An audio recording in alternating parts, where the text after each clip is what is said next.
Hi, folks. So, how many of you here are goal-oriented people? If you're anything like me, you may be setting these very ambitious goals and then actually really struggle to keep on track towards achieving them. Like, let's say you want to smash a certain time in a half marathon, right? Or you want to eat healthy and lose weight this year. What do? You go on some kind of a strange training plan or on a crash diet. And then, regardless of whether you reach the goal or not, you afterwards feel kind of disappointed because the systems that you established to reach these goals are completely untenable. And you can't keep up training, 6 times a week or, eating only kale salads on your birthday, right? So basically, today's episode of my product rants is about how you can apply a book that kind of changed my perception of goal setting to product management and specifically to improving your product metrics. So I'm talking, if you haven't guessed by now, of Atomic Habits by James Clear. I feel late to the party. I only read this book this year and I'm a bit disappointed with that. But, focusing on the process and these small incremental improvements is really the essence of what atomic habits are. So instead of obsessing about the end goal and like the final result, you're focusing on constantly improving your systems that would, get you there in a sustainable way and that would help you actually maintain the result. And this is exactly the same kind of mindset you want to have as a product manager or as a product marketer who wants to constantly improve your product metrics at every stage of your user journey.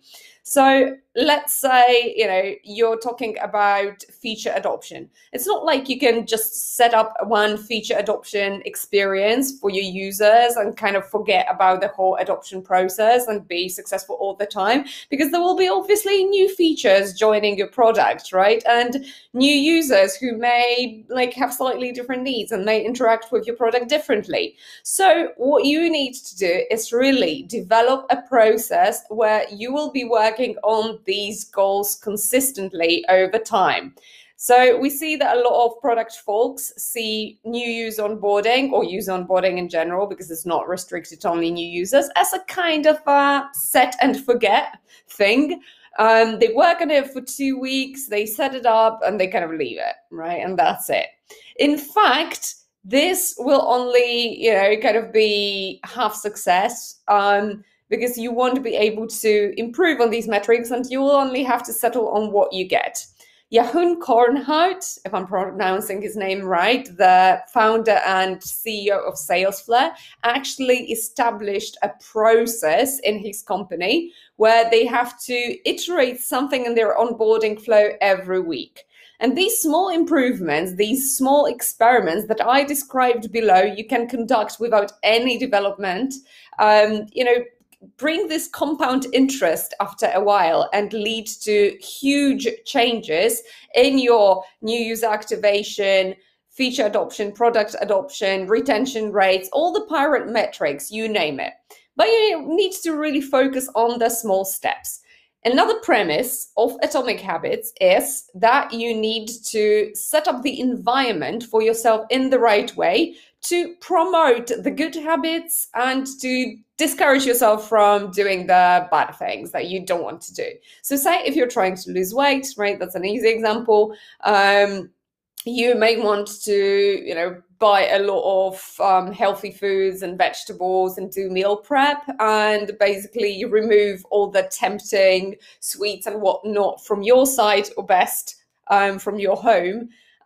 So when you really, really crave something sweet, it would take a lot of effort to find it, as opposed to finding something healthy, a healthy alternative. So the same applies to working on your metrics. If you want to create this habit of your product team actually consistently improving the different pirate metrics, you need to make it really easy for them to carry out product experiments within your app without involving your developers. And another thing, you need to make this whole experience rewarding.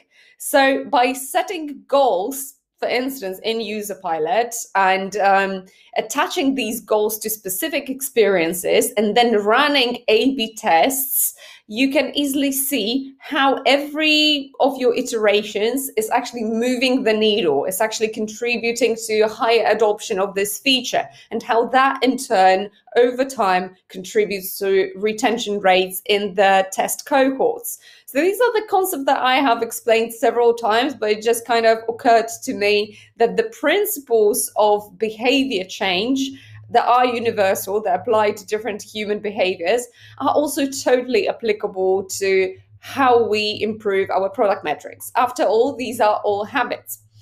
And one last thing, if you want a lasting change, you need to focus on your identity, right? So not doing something, but actually being someone. So being the product manager who experiments all the time. And the same, if you flip the narrative a bit, applies to your product experiences for your users. You shouldn't be focusing on them adopting and using certain features, but really you should think what kind of person they want to become as a result of using your tool at the different stages of the user journey, and emphasize the benefits and basically the identity that they will develop as a result of completing certain actions and hitting some goals.